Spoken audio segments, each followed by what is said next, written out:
नमस्कार मित्रों, आइए थ्रू लिटरेरी लेंस दिवाली की इस पूर्व संध्या पर आपका बहुत बहुत स्वागत। मनोज जी, आपका बहुत बहुत स्वागत है। नमस्कार राजेश जी। आज 23 अक्टूबर 2022 यानी कल 24 अक्टूबर 2022 को इस साल की संपूर्ण विश्व में हम लोग दिवाली मनाने जा रहे हैं।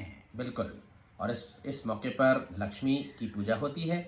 जी हाँ, संपत्ति की पूजा होती है, सुख समृद्धि की कल्पना की जाती है और हम साहित्य के पुजारी हैं और साहित्य की पूजा करते हैं। दोस्तों, आपसे भी हम अपील करना चाहते हैं कि अपनी जिंदगी को एक और दृष्टि से देखना सीखिए, साहित्य से जुड़िए। साहित्य जीवन में आनंद, उत्साह और सुख लेके आता है, जीवन को नई दृष्टि प्रदान करता है, जीवन के भीतर छिपी हुई अलग अलग संवेदनाओं को देखने का एक मौका भी देता है। तो बिल्कुल राजेश जी, और आज ये लक्ष्मी की बात विनोद जी, जी बिल्कुल। तो इसी बात को मद्देनजर रखते हुए ऐसी एक कहानी आज वाह, हम लाए हैं कि बात को उसमें भी संपत्ति की है, जी बिल्कुल। बात उसमें भी पैसे की है, बात जीवन की है। पर वो पैसा कमाने के लिए जो हमने व्यवस्थाएं बनाई हैं, जो सिस्टम्स बनाए हैं, वो किस तरह से कई लोगों का, अधिकांश लोगों का शोषण करते हैं, इसी बात को इस कहानी ने भली भांति आगे लाया है, चित्रित किया है। और ये कहानी है बदबू। शेखर शेखर जोशी जी, जो पिछले महीने, इसी महीने रहकर हमारे बीच नहीं रहे। तो इस आज की चर्चा के द्वारा हम शेखर जोशी जी को श्रद्धांजलि भी दे रहे हैं, उनकी कहानी पर चर्चा कर रहे हैं, ताकि ये कहानी हमारे हजारों लाखों सुनने वालों तक भी पहुंचे और उन्हें पता चले कि शेखर जोशी माफ करिएगा, किस प्रकार से एक मजदूर की संवेदना, सिर्फ संवेदना ही नहीं, उसके आत्म मंथन को इस कहानी के माध्यम से चित्रित करते हैं। बिल्कुल, उत्तराखंड से थे और पहाड़ी परिवेश की कहानियां लिखते आए हैं, लेकिन सारे सामाजिक सरोकार भी उनमें उजागर। इस कहानी का जो केंद्र बिंदु है वह है वर्ग संघर्ष। बिल्कुल, यानी क्लास कन्फ्लिक्ट जी, जिसे कार्ल मार्क्स क्लास कन्फ्लिक्ट कहते हैं, कि the conflict between haves and have nots. तो ये जो एक ऐसा वर्ग है जिसे हम कैपिटलिस्ट कहते हैं, उनके हाथों में सत्ता भी होती है और अर्थ भी होता है, यानी पैसा भी होता है। और दूसरी तरफ होता है बहुसंख्य समाज, जो कि मजदूर होते हैं। अपनी रोजी रोटी के लिए उन्हें 10-12 घंटे कारखाने में काम करना पड़ता है, किंतु इन कारखाने में जो काम करने की परिस्थितियां होती हैं वो बड़ी ही कठिन होती हैं, बहुत ही मुश्किल भरी होती हैं, और मजदूरों को अपनी आत्मा बेच कर के इन परिस्थितियों के साथ समझौता करना पड़ता है। बिल्कुल। दोनों, एक तो सतही तौर पर जो वर्किंग कंडीशंस हैं वो भी इतनी भयावह होती हैं कि इंसान का पूरा एक तरह से आत्मा ही शोषित हो जाती है, न सिर्फ शरीर बल्कि आत्मा ही कहूँ मैं कि शोषित हो जाती है। कोई जिंदगी बाकी नहीं रहती है उस इंसान के पास।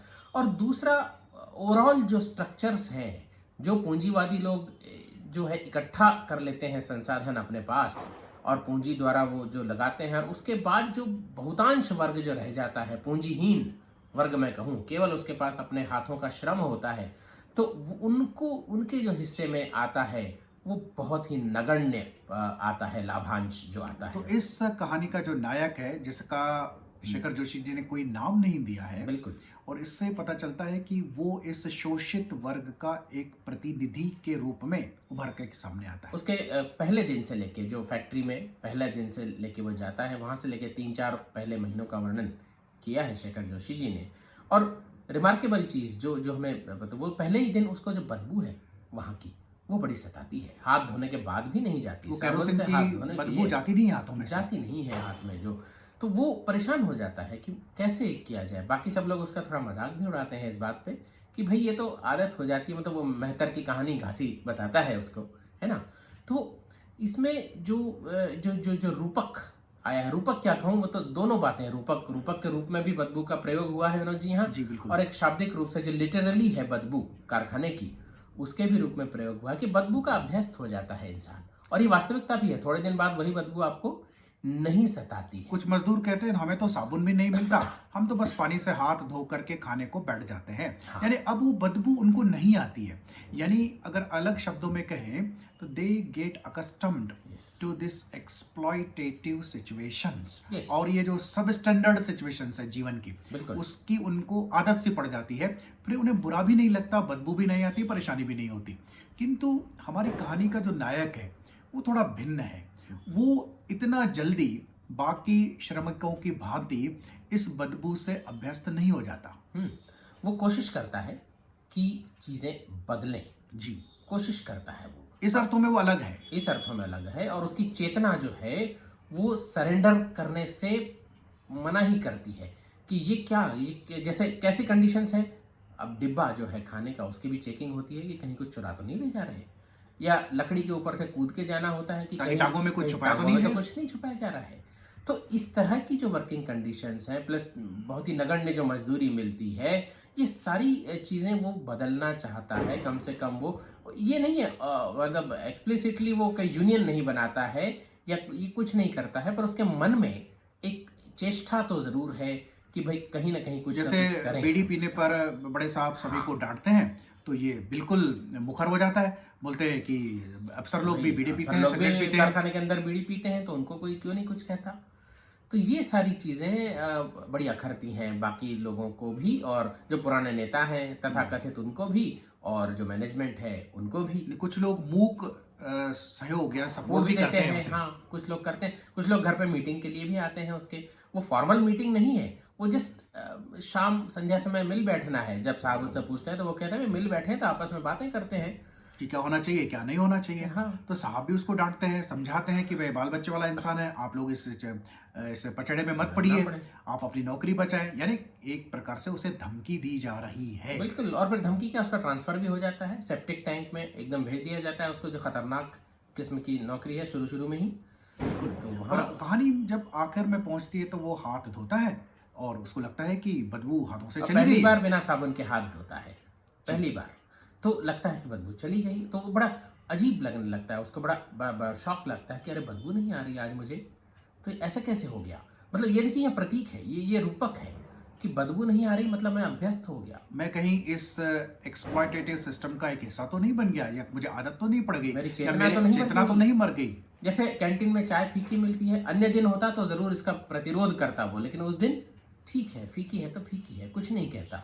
और फिर जब हाथ धोता है, लेकिन फिर जब जाने से पहले अंतिम बार वो हाथ धोता है, तब उसको फिर बदबू आती है, बड़ी खुशी होती है, बहुत खुशी होती है। तो ये प्रतीकात्मक महत्व है इसका। बिल्कुल, कि बदबू आती है, यानी अब भी मैं अपने आत्मा को सरेंडर नहीं किया है, अब भी उसने अपनी आत्मा को सरेंडर नहीं किया है, अब भी उसको इस सिस्टम से एडजस्ट होने में प्रॉब्लम हो रही है, अब भी उसे पता है कि किसी न किसी प्रकार से ये सिस्टम उनका शोषण कर रहा है, जो कि गलत है। चाहे आप गलत परिस्थिति को बदल न सके, लेकिन इतनी तो संवेदना होनी चाहिए कि ये गलत है। उनके प्रति चेतना ही नष्ट हो जाए, उनका एहसास ही नष्ट हो जाए, इससे बड़ी ट्रेजेडी और क्या हो सकती है। कि अपनी आग को जिंदा रखना कितना मुश्किल है, पत्थर बीच आईना रखना कितना मुश्किल है। बिल्कुल, कि सिस्टम को बदलना या सिस्टम के खिलाफ आवाज उठाना भी बड़ी बात होती है।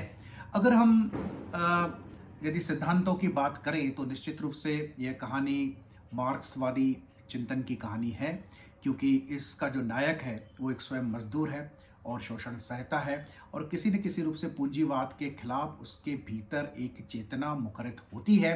तो इस दृष्टि से हम अगर देखें, इसकी विवेचना करें, तो निश्चित रूप से एक मार्क्सवादी कहानी है। लेकिन दोस्तों और राजेश जी, मैं आपसे भी पूछना चाहूँगा, क्या मार्क्सवाद, चाहे वह राजनीतिक दृष्टि से समाप्त सा प्राय दिख पड़े, किंतु यदि हम इंसान की बात करें, मानव चिंतन की बात करें, तो मार्क्सवाद ने इंसान के इतिहास में एक नई चेतना को जो लाया था, क्या वो चेतना का रिलेवेंस भी समाप्त हो गया है? बिल्कुल नहीं।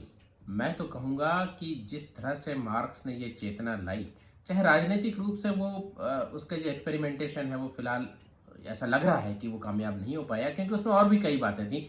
Politically it may have failed, but philosophically it is still alive. The idea is still potent. वो इसलिए कि मार्क्स पहला व्यक्ति था जिसने इतिहास को इस दृष्टि से देखा कि इतिहास का दारोमदार है ownership of the resources of production. It is the conflict between two classes, the capitalist and the labor class. बिल्कुल, पहला जो ओनर्स हैं रिसोर्सेज ऑफ प्रोडक्शन के, वो बुनियाद बनाते हैं और उसी बुनियाद पर कंगूरे खड़े होते हैं, चाहे वो धर्म हो, चाहे आर्थिक व्यवस्था हो, चाहे बाकी हो।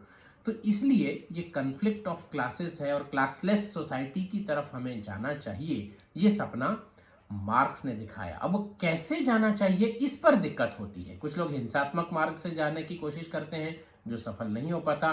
कुछ लोग अहिंसात्मक मार्ग से, जैसे विनोबा भावे की भूदान जो मूवमेंट चली थी, आज हम चाहे उसका महत्व हम नहीं देख सकते हैं, लेकिन उस जमाने में जब चली थी भारत में बहुत बड़ी मूवमेंट चली थी। बिल्कुल। और मैं तो ये कहूंगा कि यदि हम भारत में डेमोक्रेटिक सोशलिज्म की जो बात करते जी, हैं, नेहरू तो ने जो अल्टीमेटली डेमोक्रेटिक सोशलिज्म क्या है? यहाँ धीरे धीरे हम इकोनॉमिक और सोशल इक्वलिटी की तरफ जाने का रास्ता है। यानी ये रास्ता इक्वलिटी की तरफ जो जाता है वो डेमोक्रेटिक मीन से जाता है, बस इतना ही फर्क है। बिल्कुल। तो अल्टीमेटली चेतना तो वही है कि जिसके पास बहुत, किसी के पास बहुत कुछ है, किसी के पास कुछ नहीं है, तो ये डिस्ट्रीब्यूशन धीरे धीरे इक्वलिटी की तरफ जाना चाहिए, और मार्क्स ने यही बात की। यही दुर्भाग्य की बात अब ये है कि आज की जो 21वीं सदी की दुनिया है, इसमें कम्युनिज्म तो छोड़िए, सोशलिज्म को भी गाली समझा जाता है।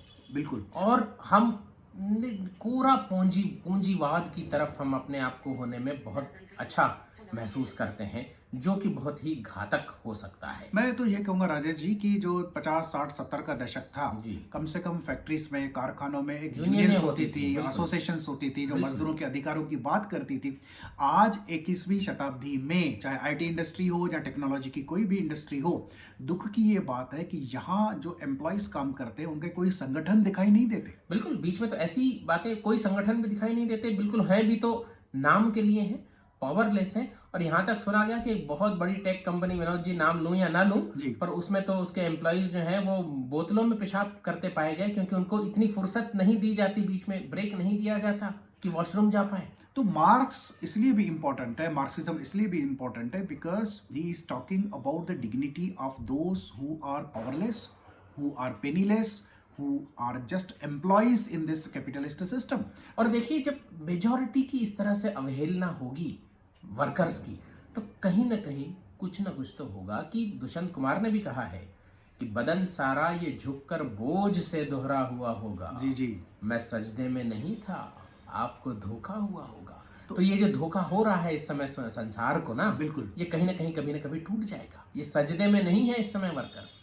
क्योंकि हमें इस बात की चिंता करना आवश्यक है कि सभी अमीर तो नहीं हो सकते, लेकिन सभी की मिनिमम नीड्स जो है, बेसिक नीड्स, वो सहजता से कंफर्टेबली सेटिस्फाई होनी चाहिए। हमें सिस्टम्स ऐसे डेवलप करने चाहिए या फिर करने पड़ेंगे। और ये आप कभी नहीं सोच सकते कि बदबू आना बंद हो जाएगी। कुछ लोगों को शायद बंद हो भी जाए जी, लेकिन हमारे जैसे इस कहानी का जो नायक शेखर जी ने खड़ा किया है, ऐसे कई नायक आज भी मौजूद हैं। राजेश जी, मुझे या मुल्कराज आनंद याद आ रहा है कि जी। Is a socially committed writer. उनके जो द अनटचेबल के नायक हैं बाका, हाँ, वो भी स्वीपर हैं। बिल्कुल। लेकिन बाकी स्वीपर्स की तरह नहीं है कि वो गंदगी में काम करें, उन्हें बदबू ना आए। उन्हें बदबू आती है, वे एक अच्छा जीवन का सपना लेकर के चलते हैं। उसी प्रकार के उनके कहानी का एक नायक है चंदू, जो कि बार्बर है, जो कि नाई है। इन दोनों पर हमने चर्चा भी की है एपिसोड्स तो में। बिल्कुल ऐसे ही है, जैसे इस नायक को बदबू आती है, वैसे चंदू भी डॉक्टर्स के कपड़े पहनना चाहता है, उनकी तरह उठना बैठना चाहता है, उनकी तरह बोलना चाहता है। बाका भी लर्निंग के प्रति आकर्षित है, वो ज्ञान प्राप्त करना चाहता है, अपने उच्च जाति के जो लोग हैं उन्हीं की भांति व्यवहार करना चाहता है। तो ये जो चेतना है, चाहे बाका की चेतना हो, चाहे चंदू की चेतना हो, चाहे इस कहानी के नायक की चेतना हो, ये चेतना जब तक जिंदा रहेगी तब तक सपना रहेगा, तब तक उम्मीद रहेगी, तब तक आशा रहेगी। और चुनौती ये है कि आज भी हम पूर्णतः समानता तो नहीं, क्योंकि वो तो मिथ है, full equality is a myth, लेकिन एक एक एक टॉलरेबल इक्विटी जिसको मैं कहूँ, संसार में, देश में, प्रदेश में, वो कैसे पैदा करें और अहिंसात्मक रास्ते से कैसे पैदा करें। और थोड़ी बहुत हिंसा, वो तो कोई भी रास्ता हो, कहीं भी हो, वो तो होती ही है, लेकिन ये बड़ी चुनौती है जिसका लोकतांत्रिक समाजवाद के रूप में हमारे पास सैद्धांतिक विकास हुआ भी था। और हमारी constitution is committed to socialism and democracy, to these both values. Yes. तो हमें ये भूलना नहीं चाहिए कि हम जब भी कोई सिद्धांत की बात करें,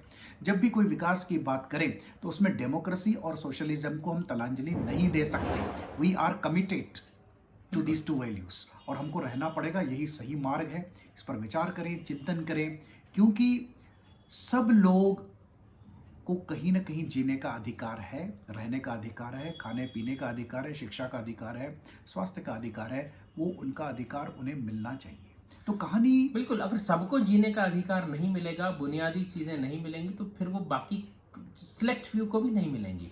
उस दिन विनोद जी कोई बता रहे थे कि हमारे जो बड़े बड़े बिलीनियर्स हैं, जी बिल्कुल, टॉप 10 बिलीनियर्स, उनको चिंता ये है कि दुनिया तो खत्म हो जाएगी, हम कैसे बचेंगे? हम कैसे बचेंगे? हम कहीं छोटे से आइलैंड पे चले जाएं, कोई छोटे से ऑर्बिट में हम छोटे छोटे ग्रह उपग्रह प्रक्षेपित कर दें, उन पर चले जाएं, क्या करें?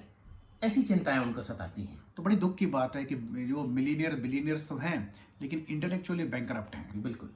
तो दोस्तों, ये कहानी आप पढ़ें, बहुत कुछ कहानी कहती है, बहुत कुछ सोचने पर मजबूर करती है। शेखर जोशी का अन्य साहित्य भी पढ़ें। हम पुनः इन महान साहित्यकार को हम अपने चैनल के माध्यम से श्रद्धांजलि देते हैं। आपकी कमेंट्स का इंतजार करेंगे कि यह कहानी कैसी लगी। कहानी के भीतर जो चेतना छुपी हुई है, आप उस पर भी बात करें। बहुत जल्दी किसी और कहानी के साथ, किसी नावल के साथ, किसी कविता के साथ पुनः आपके समक्ष उपस्थित होंगे। तब तक आपसे अनुमति लेते हैं। डॉक्टर विनोद आसुदानी को अनुमति दें, और मुझे राजेश आसुदानी रकीब को अनुमति दें। नमस्कार।